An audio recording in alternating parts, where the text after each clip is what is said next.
Bonjour, c'est Virginie. La leçon d'aujourd'hui a pour titre « Il est vivant ».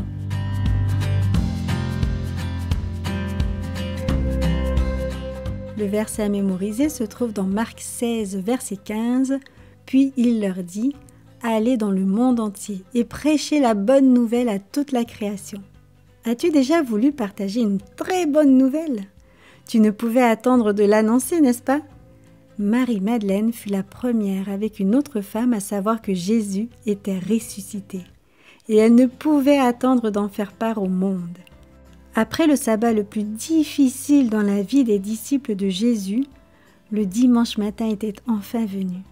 Jésus était mort quelques heures seulement avant le coucher du soleil le vendredi, et ses disciples en larmes l'avaient rapidement enseveli dans un tombeau qui appartenait à Joseph d'Arimathée.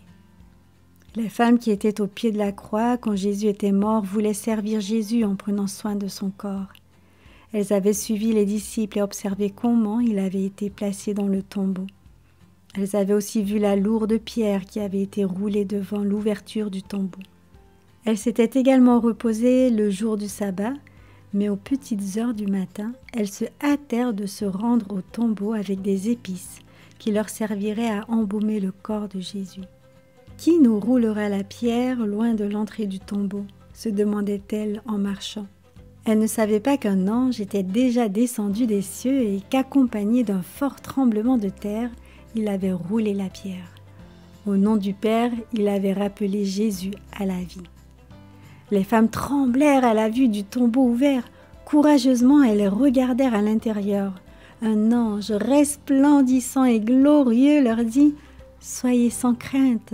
Je sais que vous cherchez Jésus. Il n'est pas ici. En effet, il est ressuscité, comme il l'avait dit. Allez vite dire à ses disciples qu'il est ressuscité des morts. Jésus est parti pour la Galilée. C'est là que vous le verrez. » Peux-tu imaginer le choc ressenti par ces femmes?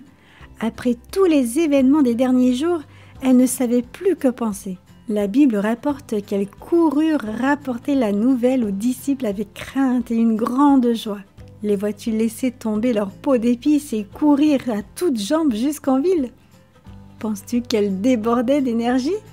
Bien sûr, rien n'aurait pu les arrêter. Elles devaient annoncer la bonne nouvelle. Jésus était ressuscité des morts.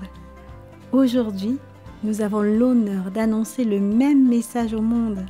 Avant de monter au ciel, Jésus a dit à ses disciples « Allez, faites de toutes les nations des disciples, baptisez-les au nom du Père, du Fils et du Saint-Esprit. » Es-tu prêt à annoncer au monde la bonne nouvelle de Jésus ?